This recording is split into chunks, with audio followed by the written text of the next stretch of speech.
پہلے زمانے میں بھائیوں حملے کے لیے تلوار کا استعمال اور دفاع کے لیے ڈھال کا استعمال کیا جاتا تھا۔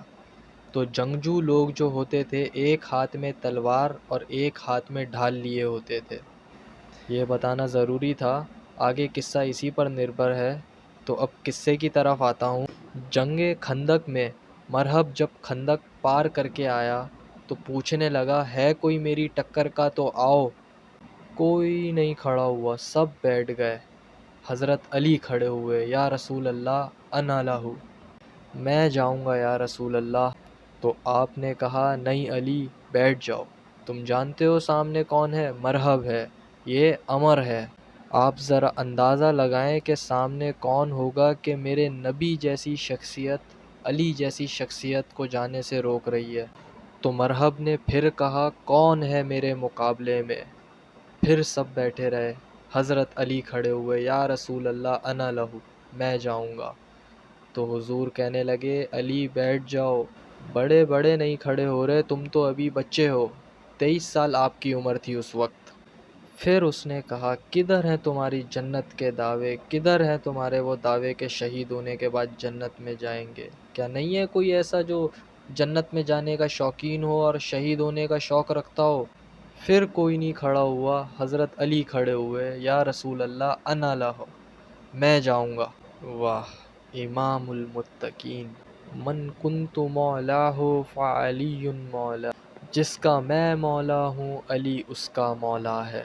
تو ہمارے نبی نے کہا بیٹھ جاؤ یہ امر ہے۔ تو حضرت علی بولے یا رسول اللہ، پہلے تو آپ بیٹھتے رہے لیکن پھر بولے یا رسول اللہ امر بھی ہے تو میں جاؤں گا۔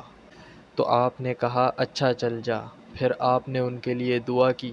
آپ عربی میں کچھ شعر پڑھتے ہوئے جا رہے تھے اس کی طرف، جن کا اردو میں مطلب یہ ہے کہ میں ہوں جس کا نام اس کی ماں نے حیدر رکھا ہے۔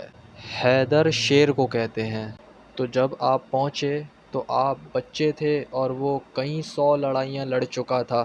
تو وہ کہنے لگا کہ بچے تو کہاں آ گیا، تجھے تو مارنا مجھے چنگا ہی نہیں لگتا، تو جا اور کسی اور کو بھیج۔ تو حضرت علی نے کہا کہ میں ہی تجھے کافی ہوں۔ تو مرحب بولا کہ میں تجھے مارنا نہیں چاہتا۔ تو حضرت علی بولے پر میں تو تجھے مارنا چاہتا ہوں۔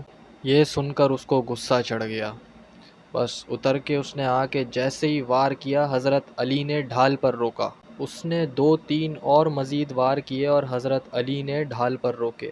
جب اس نے زور سے وار کیا تو اس نے ڈھال کو توڑ دیا اور آپ کے کندھے پر آ کر تلوار لگی اور کندھا زخمی ہو گیا۔ اب حیدر کرار بنا، کہتے ہیں نا زخمی شیر اور زیادہ خطرناک ہوتا ہے۔ پھر حضرت علی نے پلٹ کر اس پر جو وار کیا تو اس نے ڈھال آگے کی۔ حضرت علی کے وار نے اس کی ڈھال کو توڑا، پھر کندھے پر جا کے لگی۔ اس کا وار بھی کندھے تک پہنچا تھا لیکن وہاں اس کی طاقت ختم ہو گئی تھی۔ حضرت علی رضی اللہ تعالی عنہ نے اس کی ڈھال کو توڑا، پھر کندھے پر آ کر لگی، کندھے کو توڑا اور پوری باڈی کو چیر کے 2 حصوں میں ادھر ادھر پھینک دیا۔